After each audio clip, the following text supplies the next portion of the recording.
Hello friends, welcome back to my channel study corner. Friends, मैं रिचा। हमारी ये NCERT science की क्लास चल रही है। बेहद ही इम्पोर्टेंट ये क्लास रहेगा। आप किसी भी एग्ज़ाम में बैठने वाले होंगे, टीचिंग से रिलेटेड एग्ज़ाम जैसे कि CTET, KVS, DSSB या किसी भी स्टेट का टेट, उन सभी एग्ज़ाम के पॉइंट ऑफ व्यू से ये वीडियो बेहद ही इंपॉर्टेंट रहेगा। हम NCERT को शॉर्ट में देख रहे हैं, हर वो इम्पॉर्टेंट पॉइंट को देख रहे हैं जो हमारे एग्ज़ाम के लिए इम्पॉर्टेंट होता है। UPPSC, UPSSC, रेलवे, SSC, कोई भी एग्ज़ाम देंगे, हर एग्ज़ाम का जो सिलेबस है वो NCERT ही होता है। तो NCERT को पढ़ना हमारे लिए बेहद ही इम्पॉर्टेंट हो जाता है। हमारी ये वीडियो बेहद ही इम्पॉर्टेंट रहेगी। हम हर एक वीडियो के अंतर्गत 2 चैप्टर को डिस्कस कर रहे हैं। अभी हमने क्लास 6 की साइंस को शुरू किया है। धीरे धीरे हम चैप्टर वाइज सारी चीज़ों को ख़त्म करेंगे। साइंस को 10th क्लास तक डिस्कस करेंगे। उसके बाद दूसरे सब्जेक्ट को, जिसकी भी आपकी ज़रूरत होगी, उस सब्जेक्ट की NCERT को डिस्कस करेंगे। सारा ही पॉइंट्स बेहद ही इम्पॉर्टेंट है, इसलिए वीडियो में लास्ट तक रहा करिए। और अगर वीडियो अच्छा लग जाए तो वीडियो को लाइक कर दीजिए, शेयर कर दीजिए अपने फ्रेंड्स और फैमिली मेम्बर्स में। अगर आपने चैनल को सब्सक्राइब नहीं किया है तो चैनल को सब्सक्राइब कर लीजिए और बेल आइकॉन के बटन को दबा दीजिए ताकि कोई भी वीडियो अपलोड हो तो उसका नोटिफिकेशन आप तक पहुंच जाए। हम चीज़ों को इंग्लिश और हिंदी दोनों ही लैंग्वेज में समझने की कोशिश करेंगे ताकि आप इंग्लिश मीडियम के हों या हिंदी मीडियम के, कोई दिक्कत ना हो। बेहद ही क्लियर चीज़ें आपको मिलेंगी यहाँ पे, आपका सारा कॉन्सेप्ट क्लियर होगा। चलिए हम अपने आज की इस क्लास को शुरू करते हैं। आज हमारा जो इससे पहले हमने 2 वीडियो अपलोड कर दिया है, जिसमें एक वीडियो में फर्स्ट और सेकंड चैप्टर को डिस्कस किया है और नेक्स्ट वाले वीडियो में थर्ड और फोर्थ चैप्टर को डिस्कस किया है। आज हम फिर से 2 चैप्टर को डिस्कस करेंगे, चैप्टर 5 और चैप्टर 6 को। तो जैसा कि आपको दिख रहा होगा, चैप्टर 5 हमारा क्या है, नाम सेपरेशन ऑफ सब्सटेंसेज, मतलब पदार्थों का पृथक्करण। इस चैप्टर में NCERT में क्या इंपॉर्टेंट चीज़ें दी हुई हैं वो देखेंगे हम। पदार्थों के किसी मिश्रण से पदार्थों को पृथक करना ही क्या कहलाता है, सेपरेशन कहलाता है। मतलब सब्सटेंसेस से किसी भी मिश्रण से पदार्थों को पृथक करना ही पृथक्करण या सेपरेशन कहलाता है। ये 2 कारणों से किया जाता है। किसी भी चीज़ को आप किसी भी सब्सटेंस से सेपरेट क्यों करते हैं, या तो अनावश्यक घटकों को अलग करने के लिए या फिर एक या एक से अधिक उपयोगी घटकों को अलग करने के लिए। तो 2 ही रीज़न हो सकता है, या तो उसमें जो वेस्ट मटेरियल है उसको हटाने के लिए, या तो उसमें जो यूज़फुल मटेरियल है उसको पाने के लिए। जैसे दूध या दही का मंथन, दूध या दही का मंथन करके हम क्या निकालते हैं, मक्खन को निकालते हैं। तो इससे क्या हुआ, हमें दही छाछ के फॉर्म में दही मिल गया और माखन भी मिल गया। तो इस तरह से दोनों ही उपयोगी चीज़ें हुई। फिर दूसरा क्या है, चाय की पत्तियों को छलनी द्वारा पृथक करना। तो चाय को बनाने के बाद छलनी द्वारा चाय की पत्ती हमारे यूज की नहीं होती, उसको हम अलग कर लेते हैं।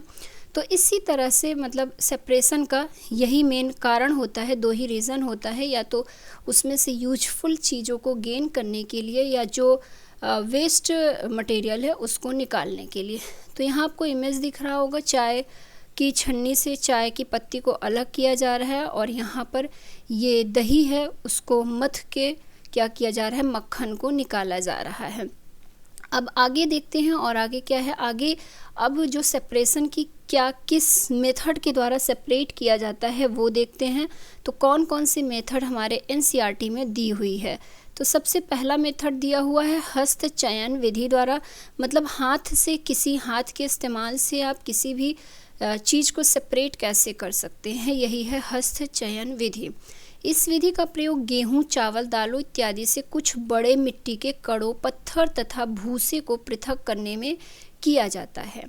असुविधाओं की मात्रा जड़ न होने से हाथ के द्वारा पृथक किया जाता है। ज़्यादा होगा, यहाँ पर ये गलत लिख गया है, मतलब अशुद्धियाँ जो होती हैं, अशुद्धियों की मात्रा अगर ज़्यादा नहीं है तो हाथ के द्वारा हम पृथक करते हैं।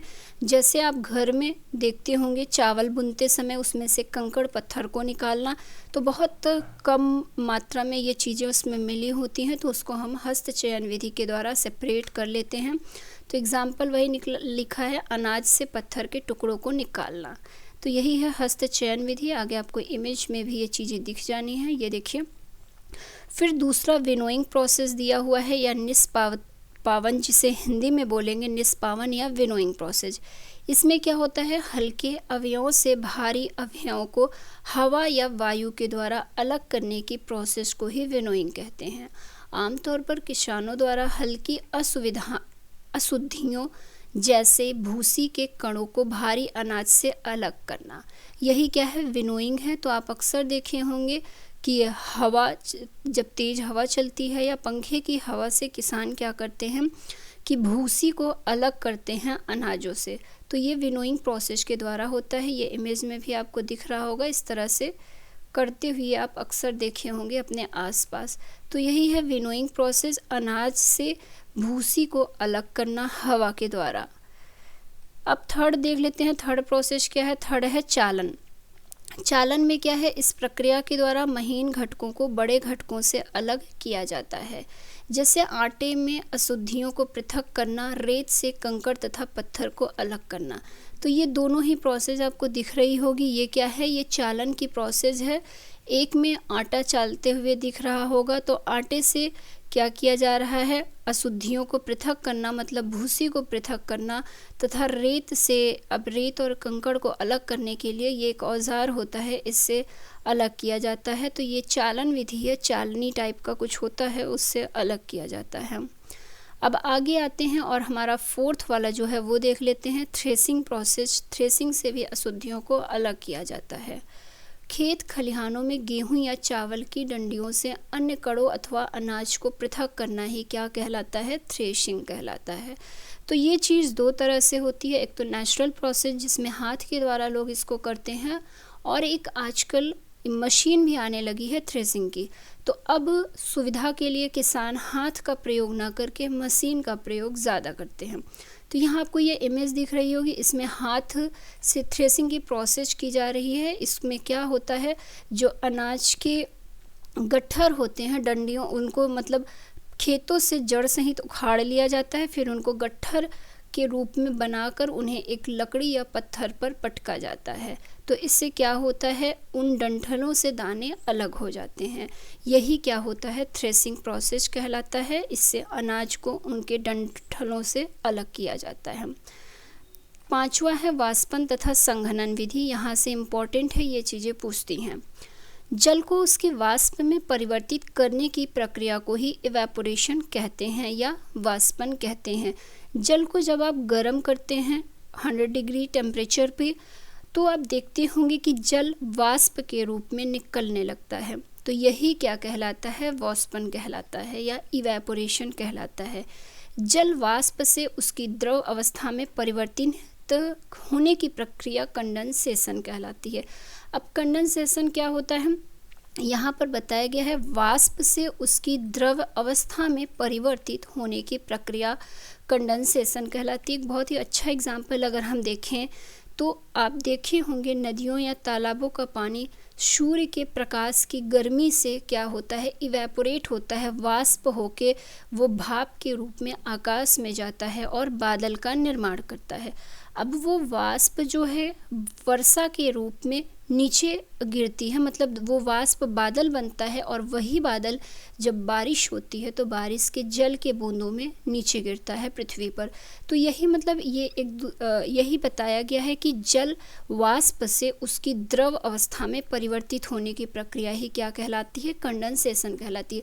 तो ऊपर बादल से जो नीचे बारिश हो रही है ये कंडेंसेशन कहलाएगी, और इवेपोरेशन क्या कहलाएगी, नीचे पानी से बादल बनने की प्रक्रिया इवेपोरेशन कहलाएगी। तो बस इस तरह से कॉन्सेप्ट को क्लियर रखिए, सीधे सीधे यहाँ से थ्योरी पूछती है इसकी। यहाँ एक एग्जांपल और दिखाया गया है, ये पानी है, केतली में पानी को गर्म किया जा रहा है, तो पानी यहाँ पर भाप के रूप में निकल रही है। भाप के रूप में निकल के यहाँ पर एक परत के रूप में ये जम जा रही है, और बाद में ये क्या हो रहा है, ये भाप जो है जल की बूंदों के रूप में निकल रहा है। तो ये सारी प्रोसेस आप अपने घरों में रोज़मर्रा की लाइफ में देखते होंगे रोज़ाना ऐसे कुछ एक्सपेरिमेंट को। अब नेक्स्ट है हमारा विलयन क्या होता है, तो वो तो प्रोसेस थी सेपरेशन की, किन मेथड के द्वारा हम चीज़ों को सेपरेट करते हैं। अब आगे हमारी एनसीईआरटी में विलयन के बारे में दिया हुआ है कि विलयन या सॉल्यूशन क्या होता है। तो विलयन या सॉल्यूशन क्या होता है? दो या दो से अधिक रासायनिक पदार्थों का समांगी मिश्रण को ही विलयन कहते हैं। मतलब एक जैसे कि शरबत हो गया, वो विलयन कहलाएगा क्योंकि इसमें कई चीज़ें मिश्र होती हैं, जैसे कि पानी हो गया, चीनी हो गया और नींबू हो गया। तो यही चीज़ कह रहा है कि दो या दो से अधिक रासायनिक पदार्थों का समांगी मिश्रण को ही क्या कहते हैं? विलयन कहते हैं। जैसे पानी में नमक व चीनी को घोलने के बाद मिला पदार्थ। तो ये समझ लीजिए कि शरबत बन रहा है, यहाँ पर ये विलेय हो गया। विलेय आपका क्या हो जाएगा? नमक या चीनी हो जाएगा। शरबत चीनी से ही बनता है, तो विलेय आप चीनी को मान लीजिए, जिसे सल्यूट कहते हैं। और पानी हमारा सॉल्वेंट हो जाता है विलायक। विलायक क्या है? जिसमें कोई पदार्थ को घोला जाता है, वो विलायक कहलाता है। और घुलने वाला पदार्थ विलेय कहलाता है। उसके बाद हमें जो प्राप्त होता है वही क्या कहलाता है? विलयन कहलाता है। तो बहुत ही इजी लैंग्वेज में मैंने इसको समझाया आपको। सॉल्यूट, सॉल्वेंट और सॉल्यूशन क्या होता है, ये सारे एग्जाम में क्वेश्चन बनते हैं, तो यहाँ पर ये सारी चीज़ें क्लियर होना ज़रूरी है। पानी क्या है? यहाँ पे विलायक कहलाता है या सॉल्वेंट कहलाता है, जबकि चीनी या नमक क्या कहलाता है? विलेय कहलाता है या सॉल्यूट कहलाता है। संतृप्त विलयन क्या होता है, ये भी जानना जरूरी है। तो पदार्थ को जल में घोलने से विलयन बनता है। यदि विलयन में और अधिक पदार्थ ना घुल सके तब इसे ही पदार्थ का संतृप्त विलयन कहते हैं। जैसे कि आप शरबत बनाते होंगे, अगर आप उस पानी में चीनी डालते जाएं और घोलते जाएं तो एक समय के बाद क्या होगा? अब चीनी उस पानी में घुलना बंद हो जाएगा। तो यही वो जो स्टेज होती है, वही स्टेज क्या कहलाती है? संतृप्त विलयन की स्टेज कहलाती है। मतलब अब उस विलयन में और अधिक पदार्थ को आप नहीं घोल सकते हैं, तो यह संतृप्त विलयन कहलाता है। अब नेक्स्ट चैप्टर हमारा रहेगा चैप्टर 6। चैप्टर 5 में पदार्थों के पृथक्करण में इतना ही इम्पॉर्टेंट चीज़ था, और जितनी इम्पॉर्टेंट चीज़ थी वो हमने डिस्कस कर लिया है। तो अब आगे आते हैं और नेक्स्ट चैप्टर में आ जाते हैं, चैप्टर 6 में। चैप्टर 6 में क्या दिया हुआ है? हमारे चारों ओर का परिवर्तन दिया हुआ है। हमारे चारों ओर मतलब चेंज अराउंड अस, हमारे चारों ओर क्या क्या परिवर्तन होते हैं वो इस चैप्टर में बताया गया है। ये भी बेहद ही इम्पोर्टेंट चैप्टर है, यहाँ से भी एग्ज़ाम में क्वेश्चन आपको देखने को मिल सकते हैं। तो चलिए हम अपने इस चैप्टर को देख लेते हैं कि इसमें क्या क्या चीज़ें हमें पढ़नी हैं। तो यहाँ पर दिया हुआ है सबसे पहला पॉइंट कि हम रोज़मर्रा के जीवन में कई परिवर्तन देख सकते हैं। ये परिवर्तन दो तरह के होते हैं, या तो रिवर्सिबल होगा या इर्रिवर्सिबल। मतलब या तो उत्क्रमणीय होगा या क्या होगा? अनुत्क्रमणीय होगा। तो रिवर्सिबल जिसे हिंदी में समझ में आए वो उत्क्रमणीय से समझें, और जिसे इंग्लिश में समझना है वो इसे रिवर्सिबल समझें। तो अब रिवर्सिबल क्या होता है या उत्क्रमणीय परिवर्तन क्या होता है, ये जानिए। तो ऐसे परिवर्तन जिन्हें दोबारा से उनकी पहली स्थिति में लाया जा सके, ऐसे परिवर्तन को क्या कहते हैं? रिवर्सिबल। आप मैथ में भी पढ़े होंगे रिवर्सिबल इक्वेशन। तो रिवर्सिबल इक्वेशन क्या होता है कि आप किसी पदार्थ से किसी दूसरे पदार्थ को निर्मित करें, बाद में उस पदार्थ से पहले वाली अवस्था में उस पदार्थ को ला दें, तो यही क्या कहलाता है? रिवर्सिबल प्रोसेस कहलाता है। ये भौतिक परिवर्तन होता है, मतलब फिजिकल चेंजेस जिसमें होते हैं, केमिकल चेंजेस नहीं होते हैं। तो ऐसे परिवर्तन जिन्हें दोबारा से इनकी पहली स्थिति में लाया जा सके, ये भौतिक परिवर्तन या फिजिकल चेंज कहते हैं। कुछ एग्जाम्पल एनसीईआरटी में दिया हुआ है, वो देख लेते हैं। जैसे गुब्बारे में हवा का भरना। गुब्बारे में हवा को भरिए और उसमें से हवा को निकाल दीजिए, तो फिर क्या होगा? गुब्बारा अपनी पहले की पोजीशन में आ जाएगा। आप कागज़ से कोई खिलौना बनाइए, जैसे कि कागज़ को मोड़ के नाव बनाइए या जहाज बनाइए, उसके बाद उस कागज़ को खोल दीजिए तो कागज़ अपनी पुरानी अवस्था में, पुरानी पोजीशन में आ जाता है। एक और अच्छा एग्जाम्पल दिया हुआ था एनसीईआरटी में कि आप आटे को गूँथ लीजिए, गूँथे हुए आटे से अगर रोटी बनाते हैं, उसके बाद इस रोटी को बिगाड़ देंगे तो फिर से क्या होगा? आपको आटा मिल जाएगा। तो ये क्या है? रिवर्सिबल इक्वेशन है। लेकिन अगर यहाँ पर बेली हुई रोटी तो रिवर्सिबल होगा, लेकिन अगर ये रोटी सिक जाए, इसके बाद पूछे कि आटे से सिकी हुई रोटी बनी है, तो ये रिवर्सिबल इक्वेशन होगा या इर्रिवर्सिबल? तो वह इर्रिवर्सिबल होगा, क्योंकि एक बार रोटी सिक जाएगी तो आप उसको आटे के फॉर्म में नहीं ला सकते हैं। तो इस तरह से चीज़ों को रोज़मर्रा की लाइफ में कोरिलेट करके देखेंगे तो आसान होगा समझने में। यहाँ दोनों एग्जाम्पल दिया हुआ है। यहाँ एक लड़की है, ये गुब्बारे को फुला रही है। गुब्बारे को फुलाने के बाद जब इसमें से हवा को निकाल दिया जाएगा तो ये बैलून फिर से अपनी पुरानी पोजीशन में आ जाएगा। तो सीधे सीधे भौतिक परिवर्तन क्या होता है, किसी भी चीज़ में, किसी भी पदार्थ में, किसी भी वस्तु के अमाप और आकार में जो परिवर्तन होता है उसे ही उसका फिजिकल चेंज कहते हैं। यहाँ पर तीसरा एग्जाम्पल जो हमने देखा था कि कागज़ को मोड़कर बनाया गया खिलौना हवाई जहाज़, फिर कागज़ को खोल देंगे तो पुनः अपनी इसी स्थिति में ये आ जाएगा। तो यही है रिवर्सिबल चेंजेज। अब यहाँ पे एक और एग्जाम्पल, अच्छा एग्जाम्पल दिया हुआ है कैंडल का। जैसे कि हमने गुथे हुए आटे से रिवर्सिबल और इरिवर्सिबल दोनों ही प्रोसेस देखा है, उसी तरह से इस कैंडल का भी है। यहाँ पर एक जलती हुई कैंडल है, आप एक कैंडल को जला लेंगे, जलने के बाद जब इसका मोम जल जाएगा तो क्या होगा, अब इस मोम को आप गर्म करके दोबारा से कैंडल बना सकते हैं। तो यही क्या होता है, रिवर्सिबल चेंज होता है। भौतिक परिवर्तन क्या होता है, पदार्थ का एक रूप से दूसरे रूप में परिवर्तन भौतिक परिवर्तन कहलाता है। इसमें केवल भौतिक गुण बदलते हैं, ना कि रासायनिक गुण। तो वही हमने कहा कि इसमें क्या होता है, सिर्फ फिजिकल चेंजेज होता है, ना कि केमिकल चेंज।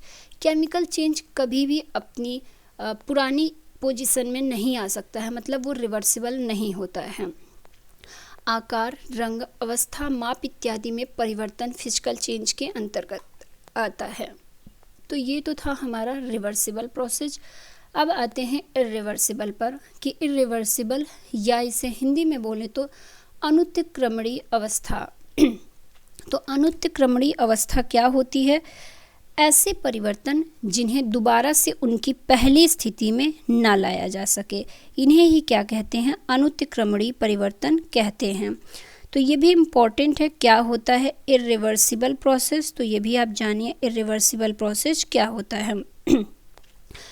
ये रासायनिक परिवर्तन होते हैं, इनमें एक या एक से अधिक नए पदार्थ बनते हैं। नया बना पदार्थ पूर्ण रूप से भिन्न गुणों वाला होता है, जैसे कि दूध से दही बनना। दूध से दही बनना इरिवर्सिबल प्रोसेस है, क्योंकि एक बार दही बन गई तो आप उसको दूध में कन्वर्ट नहीं कर सकते हैं। तो इस तरह से देखा जाए तो ये एक केमिकल चेंज भी है, क्योंकि दूध से दही किसके द्वारा बनता है, तो ये एक बैक्टीरिया के द्वारा बनता है। तो यह एक केमिकल चेंज है, और केमिकल चेंज वही होता है जिसे उसकी पहली अवस्था में न लाया जा सके। इसके बाद आटे से सिकी रोटी बनना, तो ये भी आपको मैंने बता ही दिया है कि सिकी हुई रोटी क्या होगा कि इसमें आटा उसमें उसको नहीं फॉर्म किया जा सकता है। फिर और एक एग्जाम्पल और दिया था, जंग का लोहे पर लगना। तो जंग का लोहे पर लगना भी एक केमिकल प्रोसेस है। इसे जब जंग लग जाएगा लोहे पे तो लोहे के फॉर्म में दोबारा से उसको नहीं कन्वर्ट किया जा सकता। तो ये कुछ चीज़ें थी केमिकल चेंज और फिजिकल चेंज के बारे में, रिवर्सिबल और इरिवर्सिबल के बारे में। तो ये चीज़ें इम्पॉर्टेंट थी जानना हमारे लिए। तो इसके साथ ही हमारा ये 6 चैप्टर भी ख़त्म होता है। एक बार फिर से अगर जाना जाए कि फिजिकल चेंज क्या होता है, तो change of matter from one form to another form is called physical changes. In this change only physical properties changes, ठीक है, chemical properties does not change. Properties such as shape, size, colour and state are physical properties. तो यही क्या होता है, physical property होता है। Chemical को जाना जाए एक बार तो केमिकल चेंज क्या होता है, a change in which one or more new substances are formed is called chemical change. Chemical change क्या होता है, और new substance formed is of different property entirely. तो यहाँ पर रस्टिंग ऑफ आयरन हमने देखा, ये बहुत ही अच्छा एग्जाम्पल होता है केमिकल चेंज का।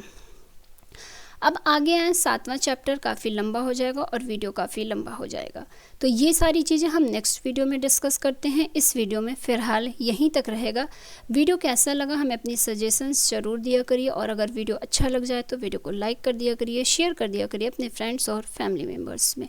और अगर आपने चैनल को सब्सक्राइब नहीं किया तो चैनल को सब्सक्राइब कर दीजिए, बेल आइकॉन के बटन को दबा दीजिए ताकि कोई भी वीडियो अपलोड हो तो उसका नोटिफिकेशन आप तक पहुंच जाए।